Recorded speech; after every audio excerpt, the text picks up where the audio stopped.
right. So I was walking over here today. I live in Silver Spring, and I was working today from a coffee shop. So I own my own company, so I can work from wherever I want, which is lovely. The commute, the DC commute, gone a year and a half ago. My life is so much better. And I went into my pocket, and I realized I have something that I never have in my pocket, very rarely. It's a $20 United States currency, $20 bill. Thank you, sir. I never carry cash. I almost always pay by credit card these days, or perhaps by my phone. This is very rare for me, and it's so rare that I wanted to get rid of it. So what I want to do today with all of you, and I apologize to all of you on the live stream, you unfortunately won't be able to win my $20 today. Next time, come to DC. You'll spend far less getting here than you will have won, perhaps. Doubt it. I'm going to auction off this $20 bill. So let me just pick someone random. Monica, you're eating, so I'm going to bother you. Really? Does that look real to you? Just tell everyone here whether it looks like real currency. I'm not faking anything here, right? It's real? Okay, real $20. We have confirmation from Monica. If I'm lying, blame her. Okay, we're going to auction this off, and there's only 3 rules to the auction, just 3. The first one is that, like most auctions, the person who ends up with the highest bid will win my $20. Pretty typical, right? No complaints? Yeah? Okay. Second rule for my auction is that it's public. You can't do any sort of private bidding. When you bid, it must be public. You have to stand up. You have to tell me this is my bid. And we're going to do it in $1 increments. So I'll start with $1, and we'll go up from there. Complaints? Everyone seems happy? Going to win $20 today? There seems to be a trick to it. The third rule is that the person who finishes in second, the person with the second highest bid at the end of the auction, will not win my $20, but will have to give me their cash. Okay, good. I'm glad there's no questions. Let's get started. $1 bid. So who would like to bid $1 on my $20 bill? $19 in pure profit. Who would like to bid $1? Okay, we have the gentleman in the back. Please stand and say your name. Andre, right. Okay, sorry. We knew that from before. So if you are either in first or second place, please stay standing. Okay? $2 for my $20 bill. Excellent. Your name? Diana. Diana. Diana, please stand. $3 for my $20 bill. Did I see a hand?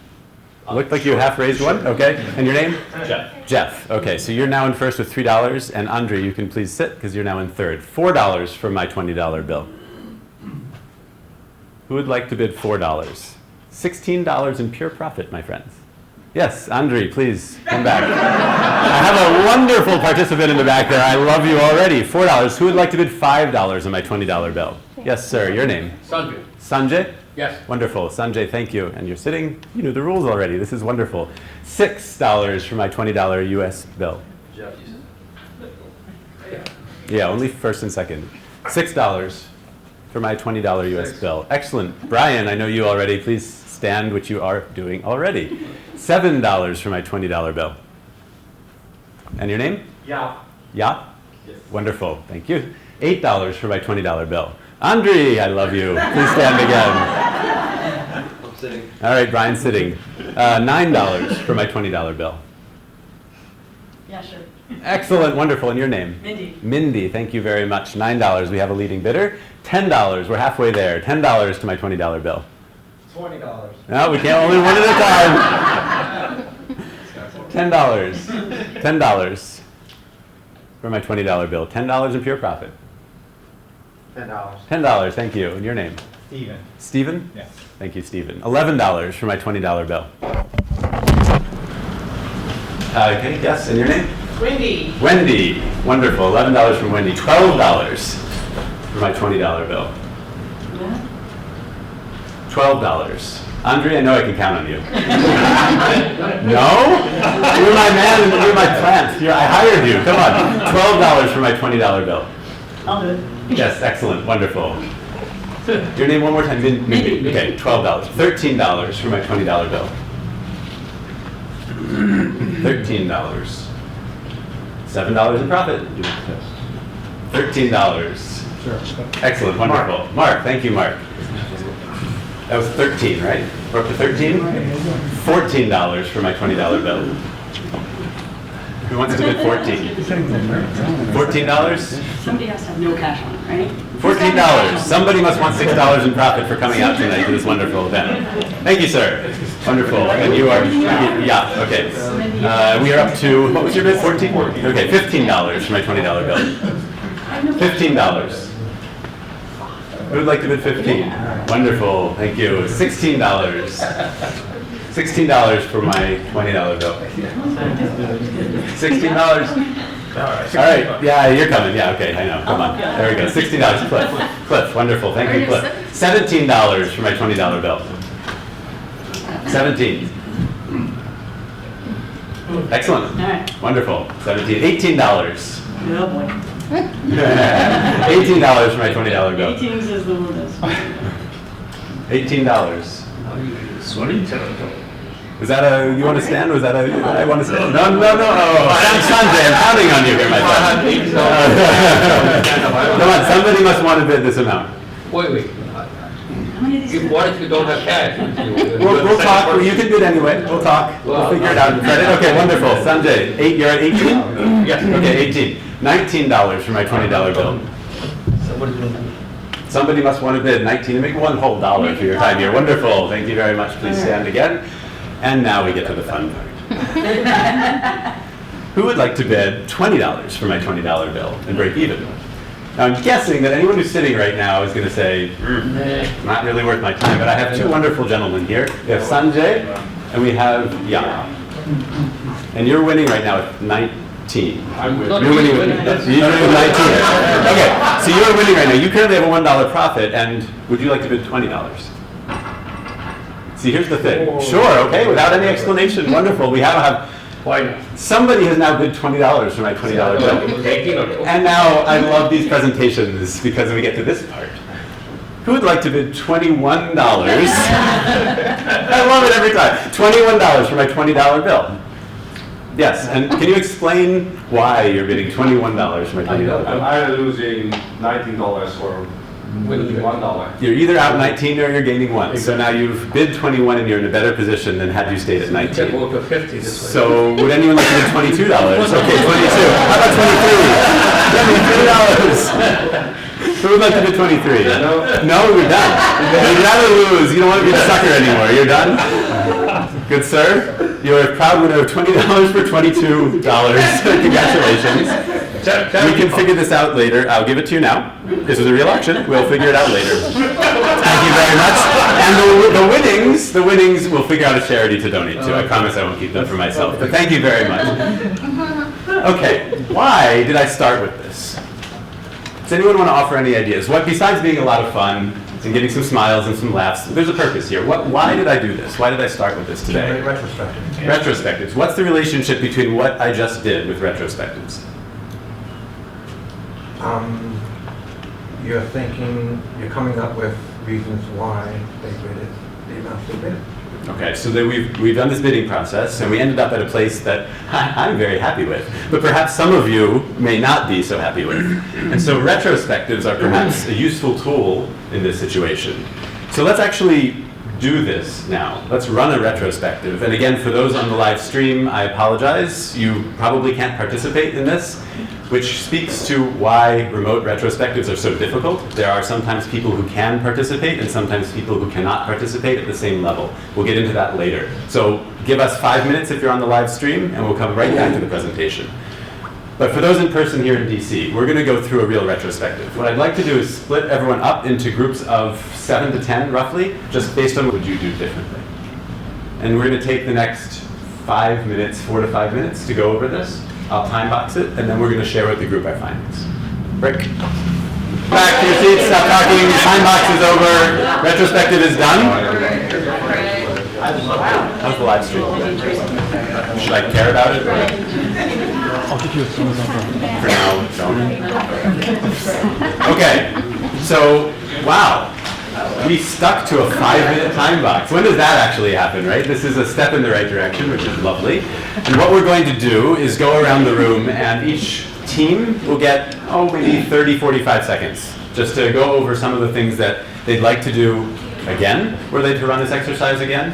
and things that they would perhaps not do a second time. So we'll start with the team over here, and some spokesmen, please stand and just share your findings with the group. You got this. Well, we were talking about the length of the time that it was going on a little bit long. We talked about the value proposition, that if we use a $10 bill, that might not be as enticing, the profit margin wouldn't be as great. And we talked about the not having as much time for Q&A and also not understanding the rules right off the bat. Like, are you losing all the cash on you, or just your bid and the opportunity to have more questions answered? Anything else? Can everyone hear over there, by the way? Or you're good? Okay. So not understanding the rules, that is atypical to your jobs? No? Smiles, okay, wonderful. So that seems like that's something that's pretty standard for most of us, not understanding up front. Is that a good thing, a bad thing? How can we overcome those problems? Maybe we can discover some of the answers to that today. Next group. Spokesman, please. So Speak to your... we ended up focusing most of our time on what to fix, not what we thought was good. So I apologize for that. So we weren't sure what the goal was. So if the goal was for you to maximize profit, then we thought if the second and third person had to give you all of their money, then you could maximize your profit. Or if the goal was to make it more fun for the rest of us, we thought you should do the auctioneer calls and run it like an auction, and maybe you'd get more participation from people. Okay, great, wonderful. Anything else from the rest of the team, or that sums it up nicely? We thought maybe increasing the money auction, like from $20 to like $100. Maybe incrementing it by $5 instead of $1. No jumping off the wall. No, that would be forever, right? Yeah. Okay. Okay, so maximizing the reward is an interesting way of looking at the exercise. Great. Okay. Who's going to go here? You both won the auction and you're the spokesman. You're just doing everything here for me. That's why I was wondering something else. But anyway, we agree with that. We pretty much came with the same conclusion. Two things. We didn't understand the purpose, what we are trying to get to, or what are the purpose of this auction. Number 2 point, like other things have said, we did not understand the rules. What exactly will happen to somebody who lost? And how do you settle things? So those are 2 things we struggle with. Excellent. And the third thing, you had a point?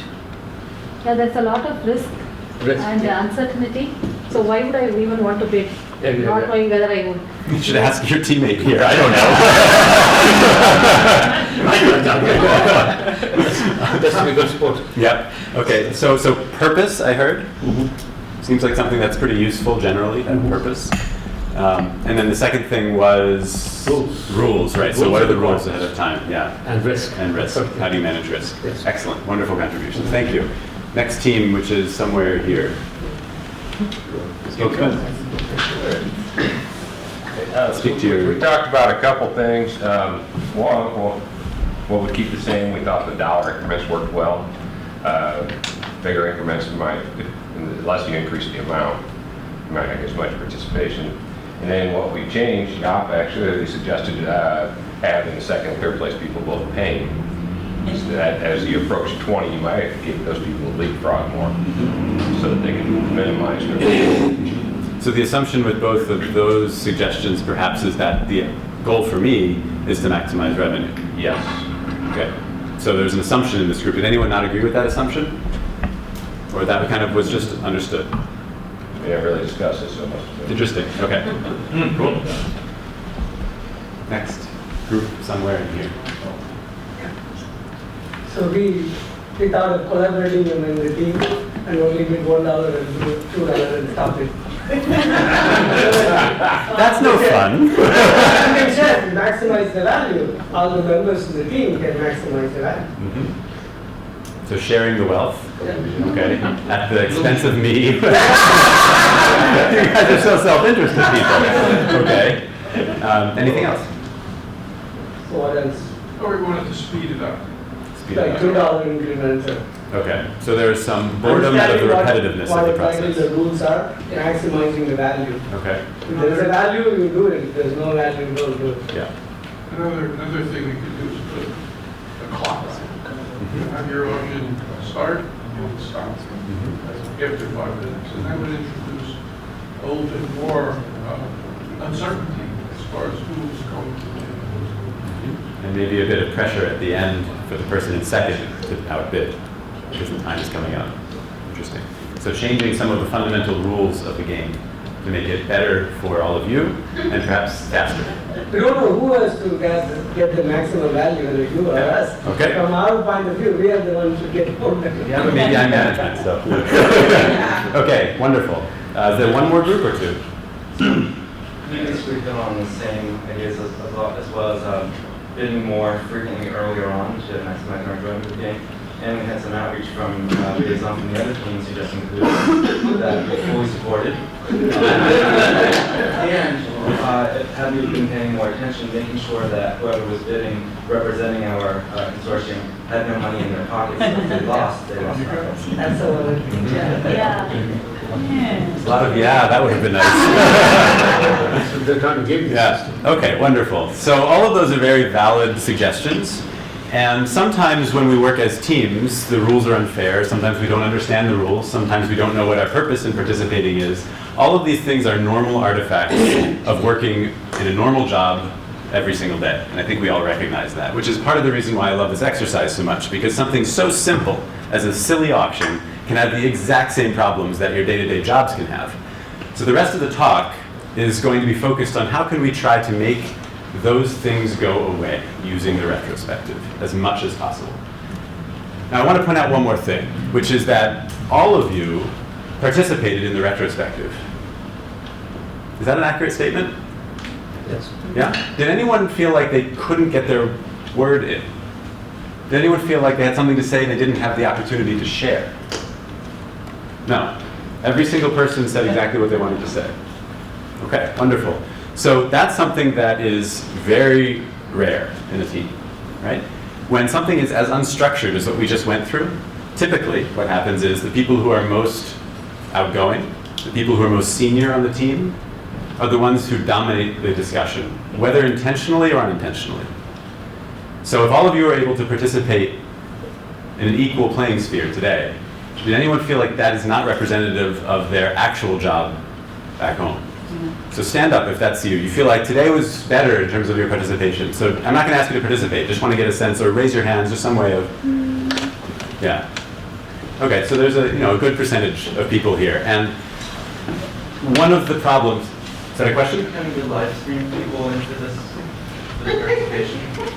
Sorry, I didn't hear. Are you coming live streaming people into Yeah, right. So they couldn't participate at all, and that's actually a great point, right? We're having the internet Issues. problems. Yeah. So no. Well, all physically attended, because you can't always count on technology. Always count on the stream. And yet again, that's a great example of why remote is hard. Technology fails. And so we can get into that later about back channels and the importance of figuring out ways of talking when you're remote. But, okay.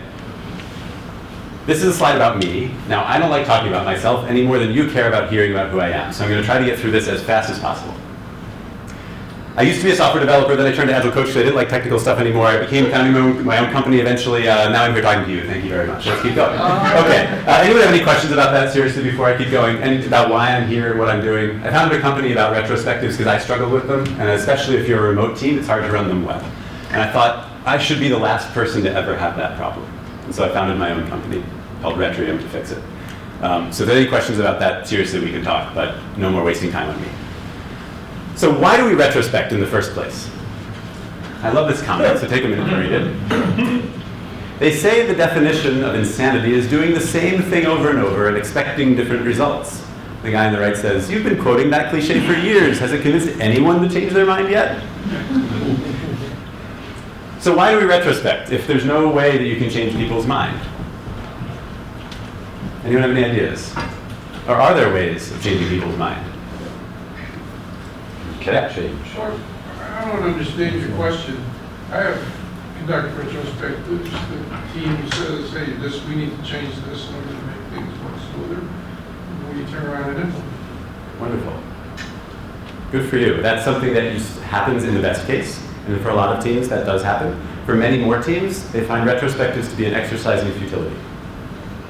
You run them, you come up with a lot of things you're complaining about, and then you go back home for the weekend maybe, and you come back on Monday and you forget all about it. If you have the ability to do that, that is excellent. And you should also share your ideas with the group here later, and maybe after the talk is done, because that's fantastic. But for a lot of us, I think that's not our experience. And this comic speaks to us. That's why we're laughing. Before I get into the 7 secrets of retrospectives, I want to go over the basics, because the 7 secrets in many ways are icing on the cake. And if you don't have the cake, then the icing isn't very useful. How many people here have read the book by Diana Larson and Esther Derby about Agile retrospectives? Please raise your hand. Okay, so a few of you, which is pretty typical for the talks that I give. The thing is, I'm going to go through this slide, and then the rest of it is not from that book, so please bear with me for just a minute. But I want to make sure everyone's on the same page about the basics here. On the left of this slide is Agile. I'm not going to go through it. I'm going to run on the assumption you have a sense of what Agile is. We deliver quick product increments. On the right is the retrospective. So there's 5 phases, according to Diana and Esther, to a good retrospective. The first is setting the stage. The second is gathering data.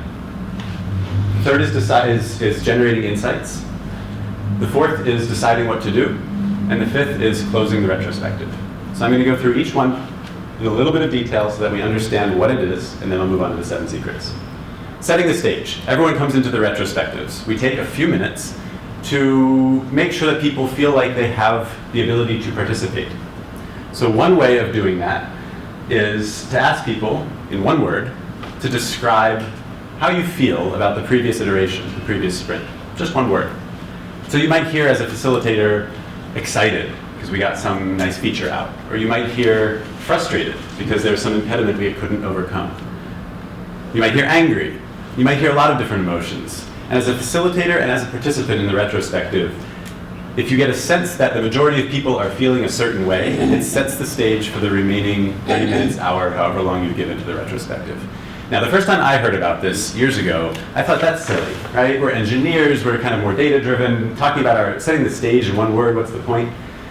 And the thing is that you may find that that's the case, but you may also find the opposite is true. And unless you try it, you won't know. So try going around the room and setting the stage and see what outcome you get.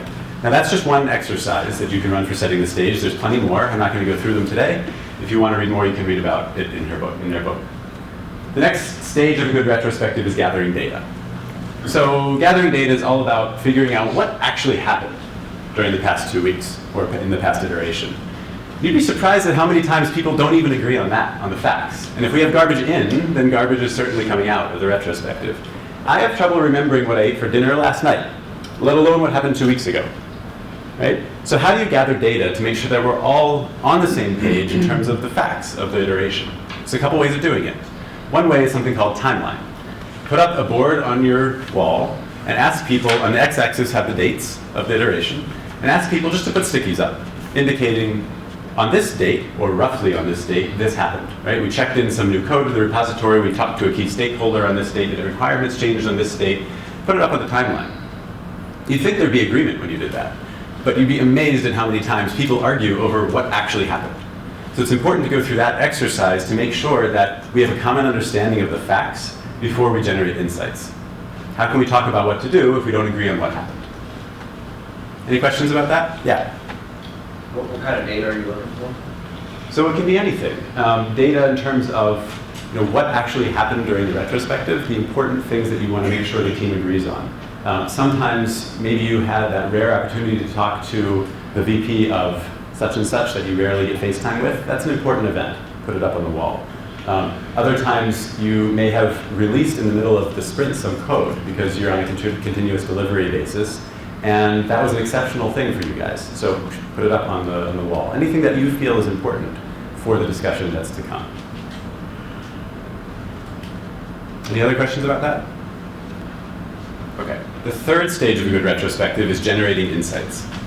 So how do you generate insights now that we've agreed on what the data is, what actually happened? There's a great exercise that some of you might have heard of called 5 Whys. Heard of 5 Whys?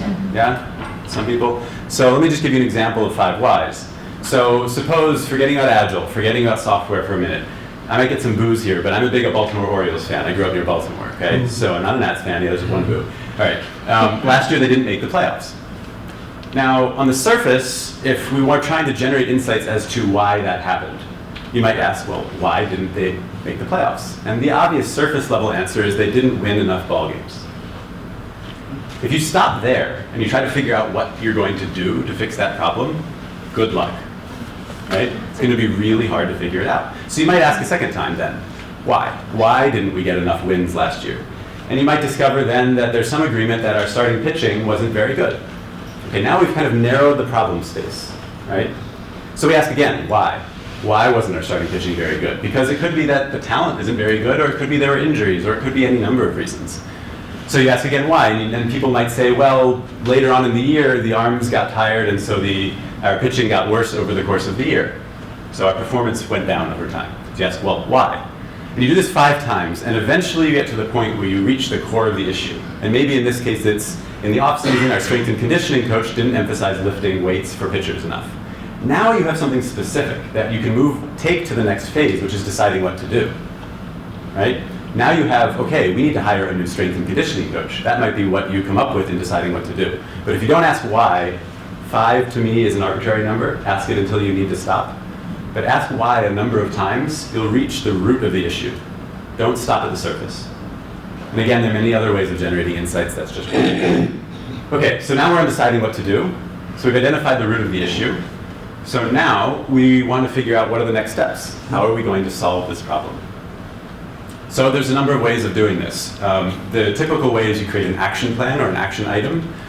Many of you probably have heard of SMART objectives. I hate that acronym because I can never remember for the life of me what it stands for, but probably most of you do. There's other ways like who, what, when, where, and why, and how you can write your action items, but write them down in a way that makes sense for you as a team so that it's not some pie-in-the-sky lofty goal. There's something tangible to it. We'll get into more of that later. And then, now that we've decided what to do, we're going to move on to closing the retrospective. So similar to the opening, setting the stage, to me, at first when I heard about this, I thought, that's kind of silly. But here's an example of a great way to close a retrospective. And don't laugh, run a retrospective on the retrospective. Kind of meta, but take just 2 minutes and ask everyone, did this process work for you? So many people go to retrospectives because they have to, not because they want to. And maybe it's because they feel like they don't own the process. So ask them to contribute their ideas back, and you'll find what you can do to improve the retrospective next time. Great way of closing. Okay, that's the cake in about 5 minutes. There's a lot more there, and if you buy the book or you want to talk to me afterwards, I'm happy to go through it, but I wanted to at least make sure we have a common understanding before I moved on to what I call the 7 secrets. Are there any questions about the basics here before we continue? Or does everyone feel like they're experts in this? Yes? So you gathered the data, then you went to gain insights, which was, your starting point was an issue. How do you get from gather the data, where it's just, we talk to these VP, how do you select what the issue is? Because you just talked to VP. Doesn't sound like an issue. Right, right. So maybe the things on the board are not just the good things that happen, but also the bad. What if there's no, I've had retrospective where you ask what's going well, and then everything's going hunky-dory. Like there's nothing. Can you hire me? Because that sounds fantastic. Yeah. If there's nothing going bad, hang in there and wait until I talk with about one of the secrets, because there's something we can do there. It's not a waste of time, anyway. Yes? Quick question. The reason some people feel that they're forced to attend retrospection because they do not understand the process, or what could be the reason? Why? So there's plenty of reasons.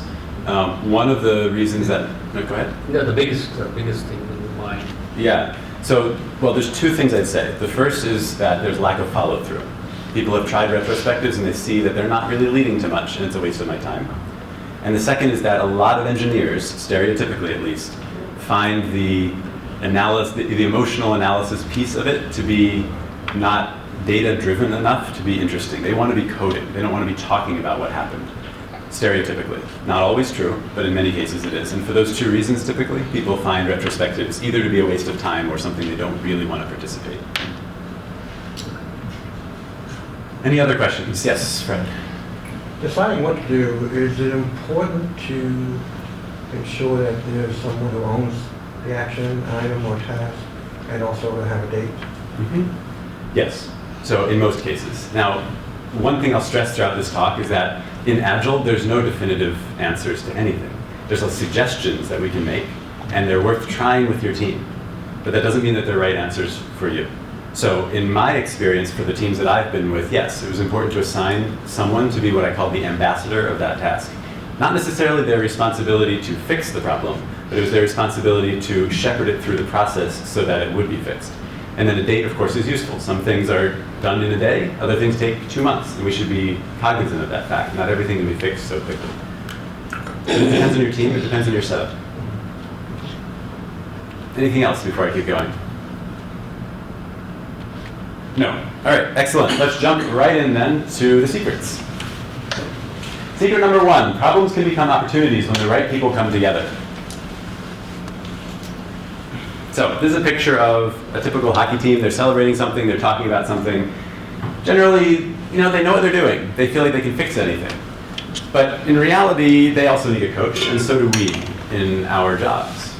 So there's an exercise that is useful, that you might find helpful in your teams, called Circles and Soup, that helps you figure out who you need in your process. So in the middle of this diagram is zone of control. In the center, one level out from there is zone of influence, and then we get to the soup. Let me go through each one. So we're coming up with things that we want to try to fix. And how many people have ever had a situation where they say, well, we would love to be able to purchase this software. Wow, but because it would help us fix our continuous delivery or continuous integration process, but man, it's cloud-based. And I work for some federal agency, or I work for a company where I can't do that. And then you run the next retrospective and people say, oh, you know what I'd like to do? I'd like to purchase that same piece of software, but I can't do it. I can't, this policy doesn't let me fix it. These are things that are important to raise in a retrospective, but if you hang this poster around your room and you put that thing in the out of our control, the soup portion, then the team can recognize that this is an issue, but also understand that there's really not much we can do. We're not going to change policy. Then you move one level down, zone of influence. These are things that perhaps we can change, but we can't completely control when they're fixed. So one example of that, perhaps, is seating arrangements. If you work in a big company, and I've been there before, there are a lot of politics around where people sit. And sometimes you know that it would be helpful if we move people around because, well, I work great with that person, or it would be nice to have a team room, and we don't have a team room. Well, you might be able to influence that at your company, it's possible, but you certainly can't control it if you're in a big organization. There's probably someone who's tasked with doing that. So figure that out and put it up on that middle circle. Figure out who it is you need to influence, and the person who, again, as I call the ambassador, is going to shepherd that through the process. So that you know if you can't fix it, well, we tried, and we should keep working on it, but we shouldn't be frustrated with ourselves. We know it's something we can influence, not something we can control. Then you have the middle part of the circle. These are the things that are entirely, 100% up to us to fix. So what's an example of that? Maybe we're accepting too many stories into our sprint backlog. And that should be, in a good Agile team, up to us as a team. So if we're doing that, we need to cut down on the number of stories that we're including so that we don't feel as stressed leading up to the end of the sprint. That should be under our control. So we hang that up there, and we know that we can fix it. And if you don't fix it by the end of the sprint, then you know you've done something wrong, because that is entirely under your control. So don't fall for the retrospective mistake of assuming that everything you identify that's a pain point is something that you can fix right away, because that will lead to a negative feedback loop on the retrospective. People will lose faith that this actually can do something, this process can change something. Questions about circles and soup before we keep going? Is this something that you would use as kind of the activity of the retrospective, or as part of the gathering or generating insights part of the retrospective? Yeah, so I would introduce it in the deciding what to do phase, and then hang it in your team book, or somewhere visible for your team afterwards. It should be an artifact coming from the retrospective. Okay. It shouldn't just vanish at the end. But it's about how you will change things going forward. So it's in the deciding what to do phase of the retro. Yes? Would you literally show these circles and then ask them, hey, where does it fall? Let them decide. Do you like circles? Yes. If you like circles, use the I like circles. squares. Yeah. It doesn't matter. The point of the exercise is to help you think through how you will affect change. So the team can decide whether it's where it falls. Absolutely. Yep. Anything else? Does that sound somewhat useful? Oh yeah, go ahead. In an international environment, where would you put culture to? So in which zone and why? Culture. Yes. Would So not for be- example, if you work with people from, just randomly, Philippines, someone from the US, someone from France. Yeah, it's a great question. I used to work for a big international bank, so I have been there. But I would never hang culture on this board. Not that we shouldn't try to change culture. Of course we should. But that's not something that is tangible enough to put up here. That's a statement of, it's just a word actually, it's not even a statement, culture. Figure out something very specific about what you want to do. Okay, then let's say communication, open communication. For retrospective, you need it in order to improve something. But if you pin down a problem where someone specifically let's call it root cause. So how would you handle this? For example, you speak very open in a certain team, but international-wise, it's not the case. Yeah, so there's almost an us against them type of environment, possibly? Yeah, so when you go through your retrospective, one thing that's important is to get buy-in from people on your team. If it's, we want to change culture to you, but the you says either doesn't respond or doesn't agree, you're not going to fix anything. So you need to get buy-in first. That's step number one. You're not going to change anything otherwise. Once you get buy-in, we need more open communication. I would get even more specific from there. What does that mean? Who's going to do what and when, and exactly what is the outcome going to be? Open communication is still too lofty for me. Once you get specific enough, that's when you figure out where you're going to hang it. And if the team has agreed to work on this, it is then under the zone of control. That is our cultural issue. All right, thank you. Yeah. Secret number 2. Alone. Oh, by the way, before I keep going, I want this to be interactive, and it is so far, which is great. So if you feel like I'm boring or I'm going on and on about something, do one of these, move around the room, say, stop talking about this boring topic. I want to make this for you, right? This is, I know this, I've done this presentation many times. So if you want me to move on, just tell me, right? No harm, no foul. All right, secret number 2. Alone we can do so little, together we can do so much, by Helen Keller.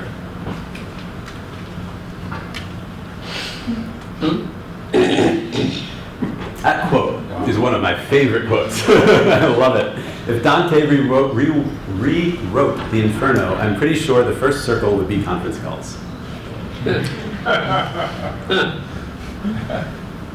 And by the stickers in the room, I see you all agree. Yeah. The second you mention the word meeting, most people say, meeting.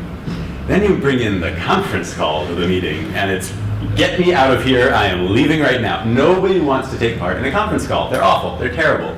Doesn't matter what technology you use, they're the worst, right? Yes. So out of the 3 photos that you see up here on the screen, who would want to be, if you had to pick how you're participating in a meeting or a session, who would want the top right, just to make the top right, so the guy on the phone. Is anyone going to raise their hand, right? No one would prefer that over the other 3. Okay, now, what about the bottom right? Who would prefer that for their working environment over the top left? Is there anyone here? I do get people sometimes who like the whole remote thing. You should raise your hand. Yeah, me, right? So this is me every day. I love it. No one else, okay. So everyone else would like the top left. And I think it's a natural inclination for most people. We want to be physically close with others, we're human beings. And the bottom right and the top right are both somewhat similar to us. There's a distance there, regardless of whether we can see you or whether it's just on one of these. Here's the thing. If one person is remote on your team, everyone is remote. After all, if someone's working from home for one day, who's the remote participant? Who's remote? Everybody. Yeah. Is it the team with 10 on site, or is it the person at home? We're both remote. And yet there's this sense that if you have someone, that poor soul who's working from home for the day, they're the remote participant, we are still the team. And yeah. Sorry, I didn't mean to interrupt. No, please. That's happened on my team a lot, but what usually ends up happening is that person misses out because everybody else carries on like their opinion. The person's not there. Absolutely. Exactly. Happens all the time. The person becomes a second-class citizen. Yes. Every single time. And that is a huge mistake for your team. Once you have decided as a team that it's okay to work remotely, whether it's one person or everyone, you have a remote team, and you need to focus on how can we be good at being distributed, on being remote. It's not just, we're going to save some cash and so you can work from home once in a while, or I just feel like working from home and then it's just going to work out. Don't fall for that mistake. If this was a talk about distributed teams, which I could give that talk, I'd go into a lot of detail there, but specifically with retrospectives, there are a lot of different ways of running distributed retrospectives. Obviously my tool is one of them, Retrium, but there's plenty of other ways out there. You can even use a Trello board or a Google Doc. But you need something to help you facilitate the process. If it's just a video call, it's going to be chaos. And the person who's calling in will feel like they can't contribute, that their voice isn't heard. And that's not fair to that person. If one person's remote, everyone's remote. Okay, who doesn't agree with that statement? Because there's always somebody when I do this. There's always someone who says no, likes to argue with me in this one. Nobody here.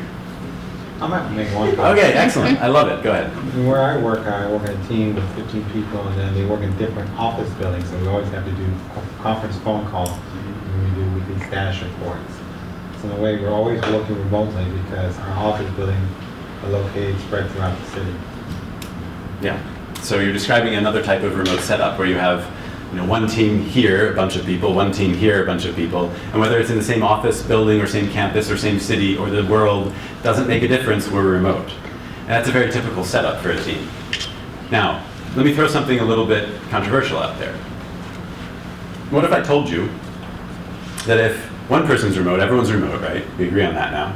What if I told you that that means that you should not congregate in a conference room to join your retrospective or any other meeting? If you have one person remote, everyone should dial in.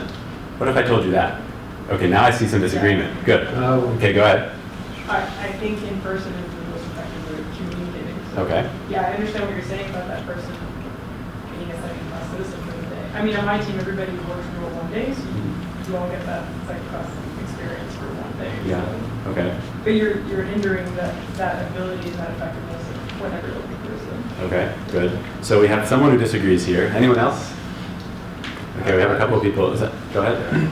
But I think to your point, what I've seen happen a lot, when most of the team gathers in a room, we've got one or two people that are not in the room.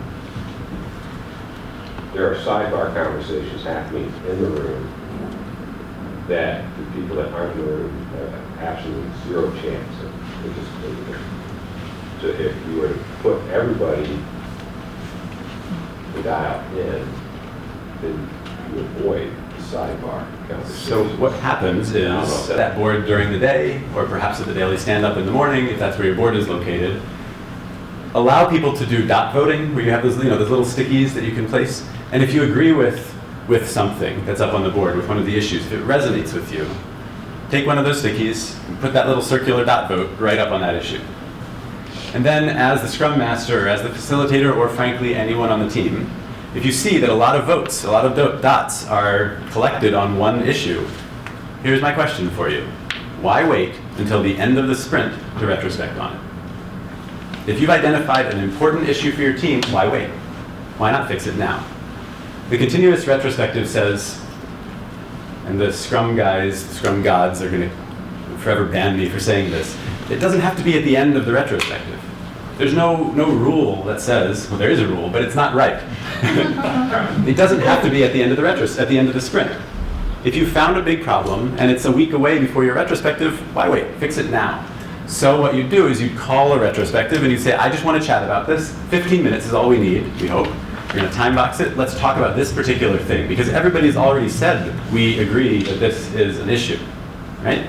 That's the continuous retrospective. It's a way of democratizing both what and when we are talking, what and when we're retrospecting about. Isn't that really just part of the sprint? Shouldn't you be doing that anyway as a part of the sprint? Daily Scrum. Yeah. Sure. So there's 3 questions, right, in the daily Scrum, and the third one is? Roadblock. Yeah, so what are the roadblocks? Absolutely. Absolutely, so that is part of it.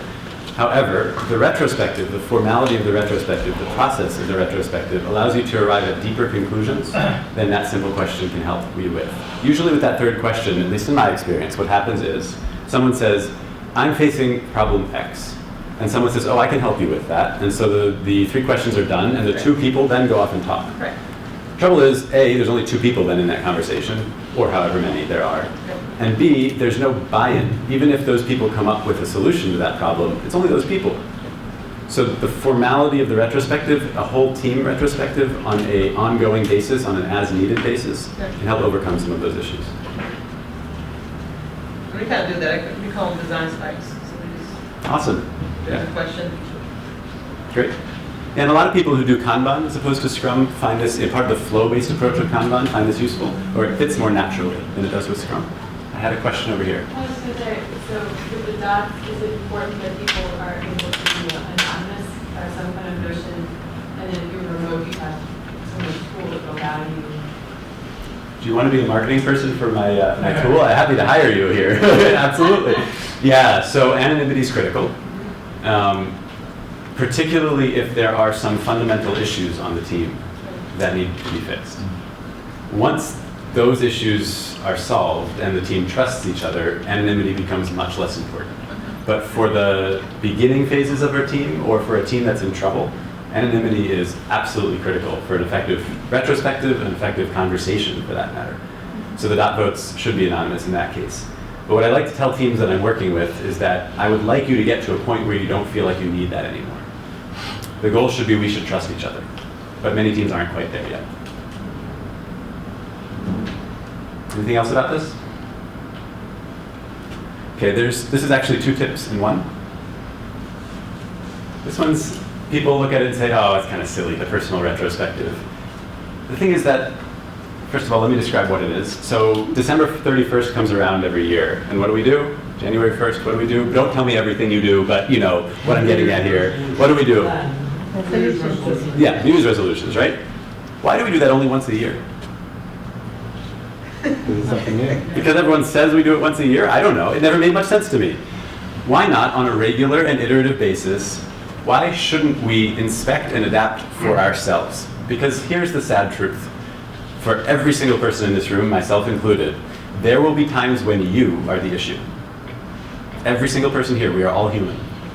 And if you take an opportunity every 2 weeks, or every month, or every quarter, whatever you feel is the right iteration length, to just look at yourself and say, what can I do to be better as a teammate?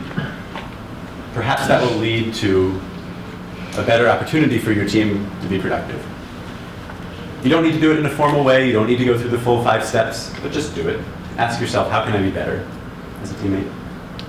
And sometimes people look at this and say, feel a little sheepish, like, yeah, that makes sense, but I'm never going to do that. Just do it.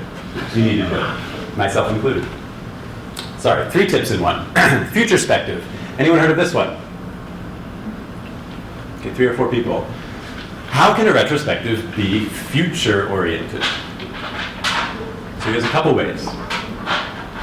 Rather than waiting until something goes wrong and looking back on the past and saying, how can we fix it? What if we redirected the question? And we said, in 6 months, we know that we have some deadline that we'd like to achieve. We'd like to push out the product at that date. What will our team look like at that time if we are successful? What are the things that we need to do as our team today to ensure that we look like that team tomorrow? That's a futurespective. Or you can ask it in a different way, which is, what are the things in 6 months that our team will look like if we are not successful? If we miss out on those deadlines, if we fail? What does that look like? And then ask yourself, what should we do as a team to prevent those things from happening? In either one of those cases, you're doing a futurespective. You're trying to prevent problems from happening rather than fixing them after they have happened.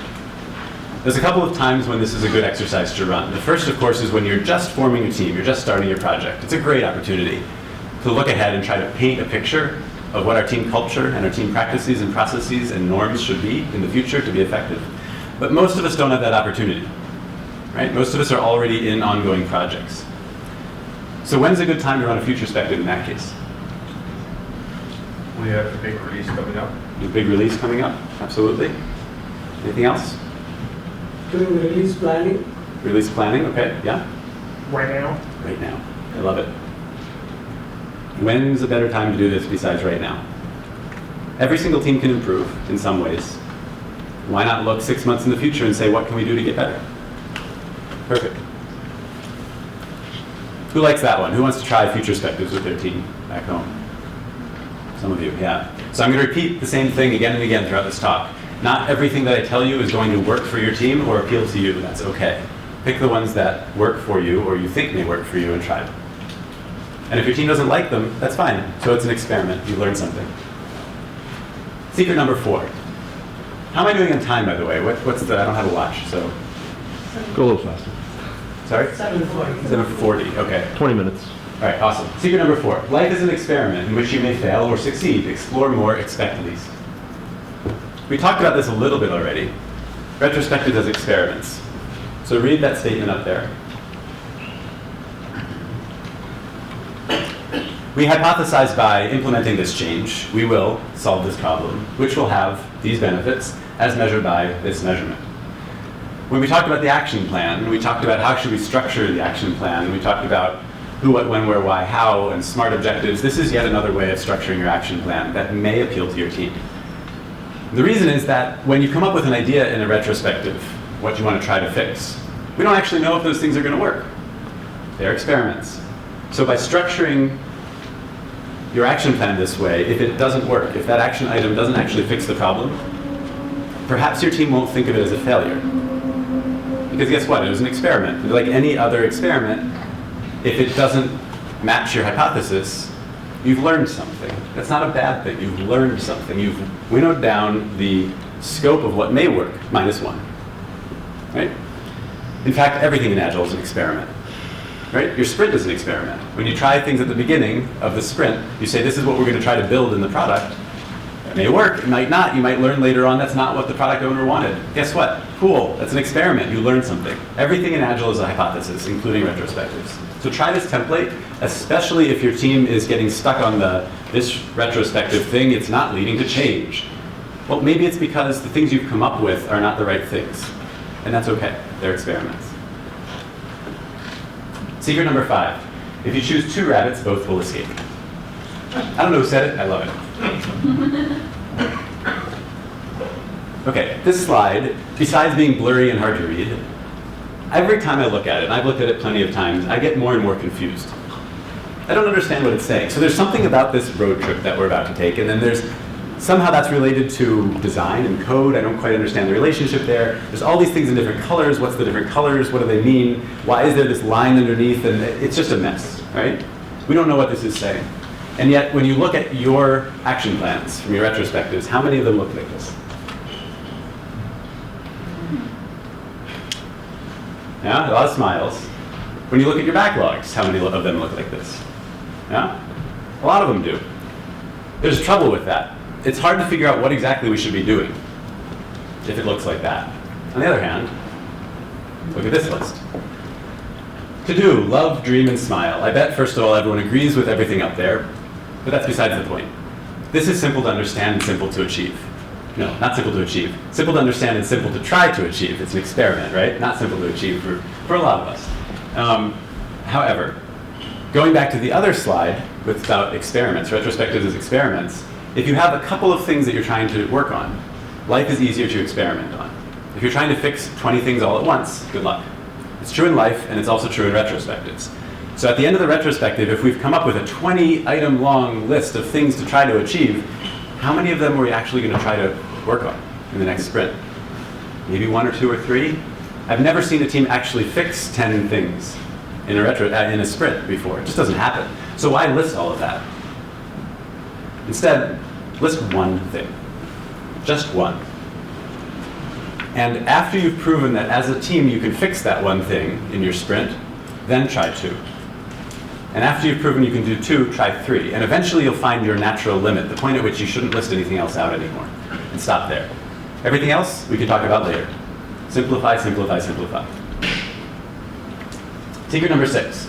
Somewhere in this small world, you can find a place where everyone appreciates you more than you think you deserve. Again, a little blurry, I apologize for that. But the deepest principle in human nature is the craving to be appreciated. I know for me, I've been on teams where it was just constant criticism and tension in the team. All we did was criticize each other. We criticized people who were on the remote location. We criticized our stakeholders. It was just constant criticism. And yet we all have this deep need to feel like we're important and to feel like the work we're doing is appreciated. The problem, and how this relates to a retrospective, is that the problem with retrospectives is that they tend to focus on the negative, naturally, right? We're trying to focus on what is it that we can do to get better, which is a negative connotation to it. Why not open the retrospective, rather than the one-word check-in, open it with an appreciations exercise. Go around the room and say, I appreciate Fred for helping me out when I was sick for a day and doing a little bit of extra time last week. And go around the room and ask people to do that. Alternatively, why not close the retrospective with an appreciations? Because you've just done this deeply difficult exercise. And we're tired, and we're a little bit frustrated that things aren't going better. Why not close with something positive, the appreciations? It'll make people feel better about the experience and feel like we have a team, an actual team. Now, engineers, stereotypically, may say, I don't want to do that. Try it once. If they don't like it, don't do it again. But sometimes what you'll find is that people will like this just because they're people, even if they're introverted, for example. All right. Yeah. No, I just did this like at my last retro, and it worked really well. And Fantastic. people were surprised. Some people were like, I didn't know you felt that way about me. So it was really good exercise. Awesome. I love to hear it. There's one thing I'll point out, is danger zone with this exercise that you need to be aware of. If you have a team that looks like this, star performer and everyone else, don't ever run this exercise.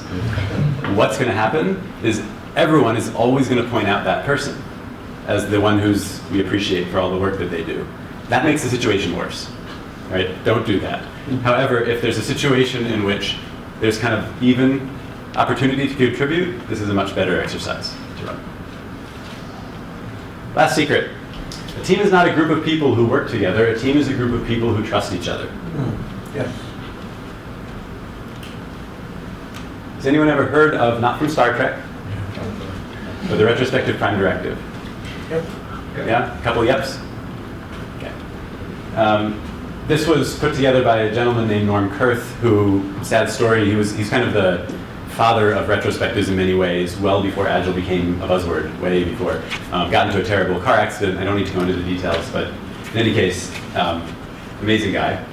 And he wrote this prime directive. Regardless of what we discover, we understand and truly believe that everyone did the best job they could, given what they knew at the time, their skills and abilities, the resources available, and the situation at hand. This is a tricky one for me. It's always been a tricky one for me, because in many teams that I've been a part of, this was just not true.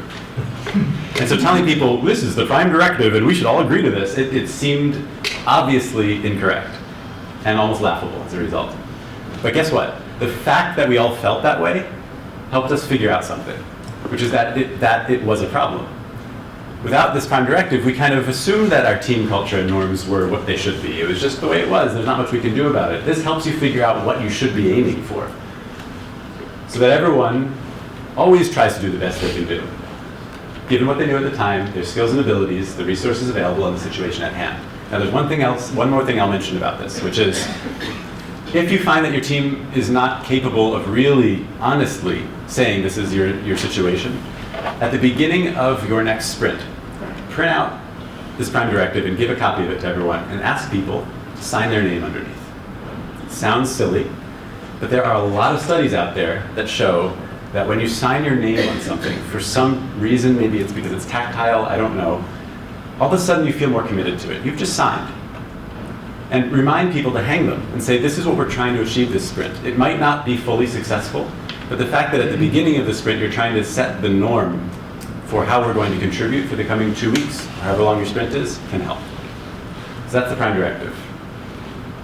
Now, I'm done with my secrets. This is an ebook that my company's put together. We asked 21 Agile experts from around the world, what's the #1 thing you do to make your retrospectives successful? It's completely free. If you're interested in hearing their tips, you can go ahead to that and go to that URL or scan the QR code. There's no obligation for anything, totally free. And it's a great compilation of world-class Agile coaches talking about retrospectives. Highly recommend downloading it. If you can't grab the URL or the QR code now, the slides will be distributed so you can get it from there. And I'll just wait until everyone's done snapping.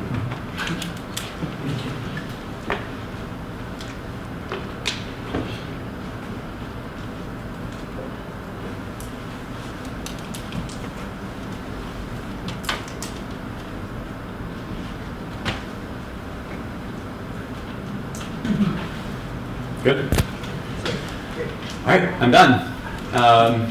Those are the 7 secrets, plus the cake. So I'm open for questions and answers, or we can jump right into mingling and beer. It's up to you. How much time do I have for Q&A, by the way? 10 minutes. 10 minutes, perfect timing. Wonderful. Fred, you have a question? Can you go back to the previous slide? Yeah, I can. Any other questions besides the slides? Yes. There was a mention about everything going on very well in the project. You said you would address it in the Appreciations. Okay. It's an opportunity because we as a team and as people tend to forget to compliment each other. It's much easier and much more natural to criticize. A retrospective is a frequent and ongoing opportunity to remember to appreciate each other. Have you ever broken up teams because retrospectives was so horrible and you realized after 4, 5, 6, maybe 10 sprints that's enough work? So have I personally broken up teams? Or recommended teams and reconstituting different teams? I have not. I've never gotten to that point myself, personally. I also think that depending on the company you're working for, that may or may not be an option. Right? There are times when you know that's what you need to get done, but can we really do it? Unclear. And then for the type of company that's not in that situation, perhaps teams are naturally forming themselves, which is an ideal situation to be in. And therefore, it shouldn't really be the Scrum Master or the Agile coach imposing their will on the team, saying, you guys are just terrible at this retrospective thing, break up. Right? It's probably not a natural progression for a team, even a bad one. But if anyone else has been in that situation, I'd be happy to hear. I haven't myself. Currently, our retrospectives are more like, so how did you feel this sprint went? What did you do better? What did you like? That kind of thing. And usually people say, oh, it was okay, or something like, I feel like we could have pushed the sprint a little faster, that sort of thing. Kind of very lukewarm stuff. How can you get them to actually give proper input? Otherwise we're wasting this time, Mm-hmm. Absolutely. Before I answer, does anyone have any input there? So did everyone hear the question? Yes. Yeah? Anyone have any ideas before I answer? Yeah, go ahead. One thing I've done with my teams is pick specific themes that you see in your sprint and be like problem areas. So maybe it's tools that you use, interactions, communication, stuff like that. And I'll do like a rotating flip chart where you have 2 people at each chart and they rotate to the subject and they write things down. And the next group comes and puts a check next to things they agree with, or an X with things they disagree with, or question mark for more information. And at the end, you can pinpoint, all right, these are the common themes that everyone's agreeing on, and kind of drill down into those. And it takes a little bit of the uncertainty out of it and kind of pinpoints the discussion. Okay. Anyone else have suggestions? Yes, you can ask them to be very specific. What exactly went well? Mm-hmm. Not just, oh, okay, it was okay. Mm-hmm. What went well? And what could be done specifically, not generalities. That's one of the things. And make them do it. Have the exercise. Eventually they'll get it. Okay. So I'd say 2 things. First of all, and I've mentioned this before, so I'll start with it, is the 5 whys. They'll write something at a surface level down. Don't let them say then, okay, why was it that, I forget what the issues were that you mentioned, but why? And then ask again, why? That exercise can really help you dig down to a problem. I mentioned it before. So there's another thing that I recommend doing, which is the brainstorming phase of the retrospective, which is typically the gathering data phase. Don't wait for the retrospective to do it. Throughout the sprint, tell people to, when they have a problem that they're facing, and it tends to be more specific when it's occurring, put it up on the board right then, or write it down somewhere. Because that way when it comes time for the retrospective, they won't have to think back about what may or may not have happened. They'll already have a list. And that helps you be more specific. Did that answer your question? Anything else? You guys are going light on me today. Yeah. With the appreciations, do you think, as positive as it is to get an appreciation, maybe the negative feeling of someone who doesn't get one, it might be worse? Do you think that trade-off is worth it? So that gets back to what I was talking about with how your team is structured. If there's a star performer, Well, even if it's not, I mean, not like, unless you have somebody who's very politically correct in the room and realizes, oh, I'm the last one to give an appreciation and X has not yet gotten one, so I'll make something up. Yeah. It'll end up with, it might just be that person had a sprint that went okay, but Absolutely. didn't do anything super special, and somebody else did something that was great, and so they get 3 and somebody gets none. And I'm just, because this is the craving for getting it is so strong, which is why the positive effect is so great, is the potential negative effect maybe even worse than the positive effect. So a couple things about this. First is that as long as it's not always the same person who gets the appreciation, sprint in and sprint out, it shouldn't be a problem. Because there should be an opportunity for everyone to get their appreciations over time. So that kind of goes to my following question. So you want to do this either regularly or maybe not? Exactly. And I'd highly recommend doing it regularly, again, simply because we all crave as human beings to be appreciated, so why not? I just wanted, because I just did it for my team, but one person stood in a circle. It's like 365 degrees of appreciation. So you had to say something nice. Mm-hmm. So you had to say something nice, or you had to make sure you said something nice to someone? But like you're standing there in the middle, everyone had to go around and say, well, one thing they appreciate about what you did. About every person in the room? Yes. But Okay. You're that one person and everyone is going around you and saying that one thing that they appreciate. Maybe, and if it worked for you, great, like I've been saying this whole time, but there's something to be cautious of there, which is if you're forced to say, I appreciate something about you, even when maybe you really didn't appreciate much about that person, that will come through. And it can decrease the effectiveness of the exercise. You want to be truthful. You want to make sure that this is something that really means something. Well, they, right? they actually did. Afterward, everyone was just, Great. That's the best they had been. Really. So if it worked for your team, fantastic. For some teams that won't work because it'll end up being more of a made-up appreciation session. Just be careful, that's all. I've got a more fundamental question. Why would there be such a superstar in a agile team? Oh.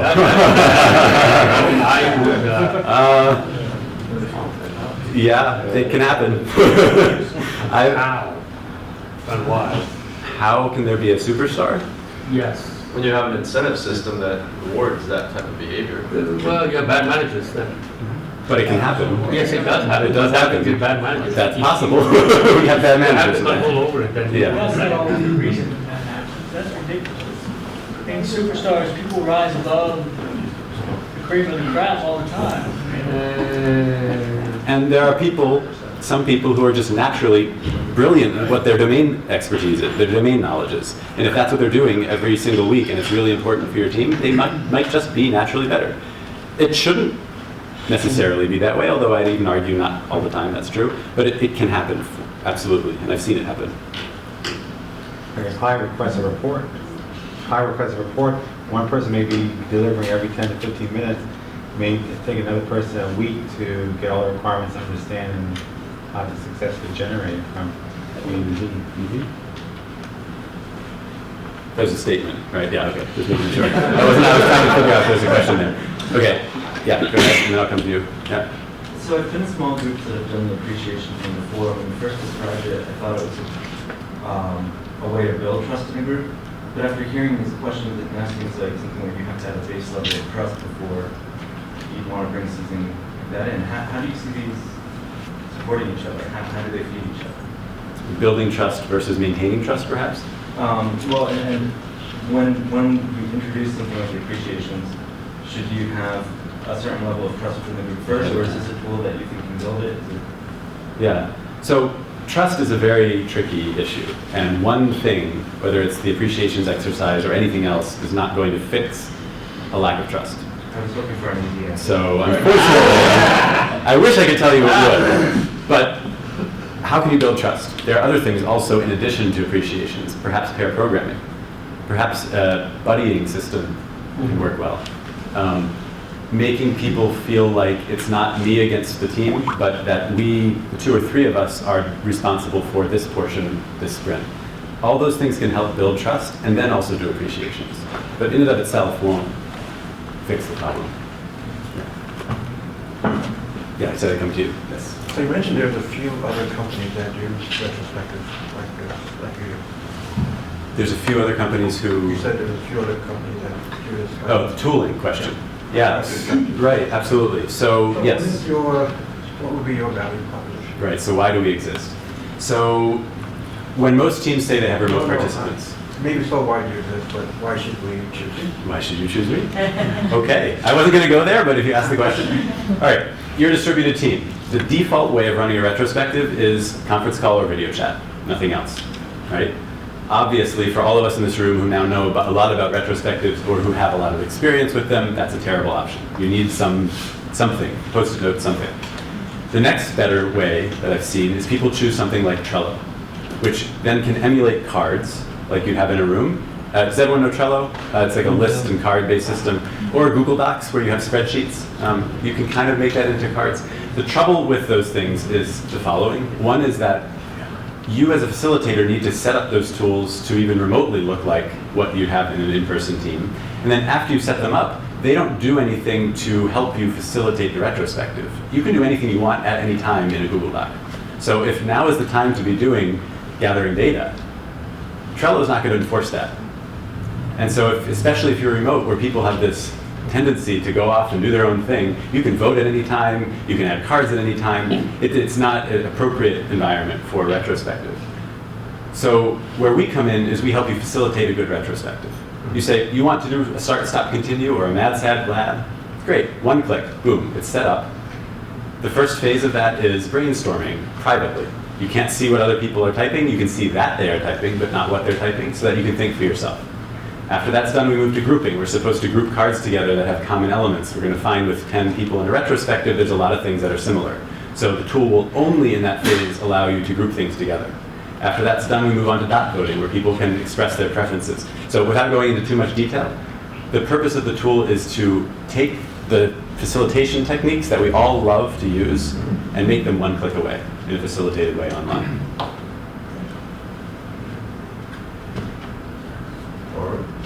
Okay, we can keep going? This wasn't a question. I was just going to say that we're coordinating our meetup in June on trying to maximize the positive for remote agile teams and minimize the negative. So maybe there's a... We should talk, yeah. Yeah, collaboration. So it sounds like we'd have a great discussion here today. Absolutely. Hopefully in June, we get a date. So you mentioned start, stop, continue, but you didn't bring it up in the presentation. Where do you see it fitting in? Where do you see fitting? Yeah. Where do you see fitting? I'm done, apparently. Go ahead. You know my question. After discovery. Discovery, meaning after... Data gathering. After data gathering, okay. So different people, the reason I asked that is because not everyone agrees on the answer to this question. So to me, start, stop, continue is more of an action-oriented exercise that belongs later in the phase, because it's talking about now what should we do as opposed to what happened in the past. So it's after gathering data, like you said. But there are people who disagree with me, who say it's actually gathering data because we're talking about the things that we started to do, the things we stopped doing, and the things we continued to do previously. So it depends how you frame the question. To me, it's much better later in the flow, but it just depends. And there are so many techniques we could go through. We could have a 5-hour conversation about all the techniques and where they fit. So if you have questions about particular ones, I'm happy to help you out. One more, is that okay? Last one, all right, yes. So, I'm curious, how does these practices change based on team size, from a team to 3 versus 20 or so? And how can it affect teams that are kind of working together that are not? So cross-team retrospectives. Correct. Yeah. Okay, 2 separate questions. Yes, sorry. He said 1, and this guy got 2 separate. Cheater here. I didn't say that. He said 1. Okay, so the first question was, if you have different team sizes, how does that impact the process? Yeah. So as long as you're under some reasonable limit, and that reasonable limit can change depending on the personalities in the team, whether you're remote or not, and a lot of other factors, but we're not talking 100 people here, we're talking some reasonable team size, then the exercises here should work, regardless of how big or small you are. Now, if you're a tiny team, which might be beneath the reasonable level for team, you probably don't need something as formal as the 5-stage retro that I talked about. You probably can just talk. I say probably because it depends on the personalities in the team. So I hate that it depends answer, but it's very much an it depends answer in this case. If you're 100 people, so much, much bigger, for example, then one retrospective won't work for the whole team, obviously. You need to break it up into smaller teams. And then for each team, come up with the recommendations and then do a meta retrospective that will aggregate those things together. Appoint a representative from each team and aggregate them. 100 people will never be able to communicate together. The second question was cross-team retros, which actually is very similar to what I just said. So are you talking about teams that are working on the same project together, but happen to be working on separate teams, or totally independent of each other? Different functions, but collaborate.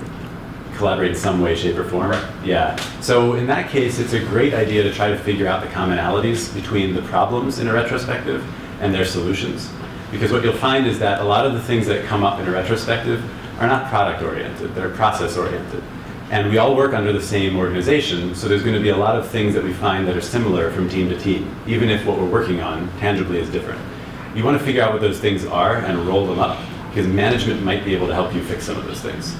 So create an environment where that cross-pollination of problems and solutions becomes easy. We can talk more about how to do that offline. Brian, you're up. Brian, here's the That's it, we're done.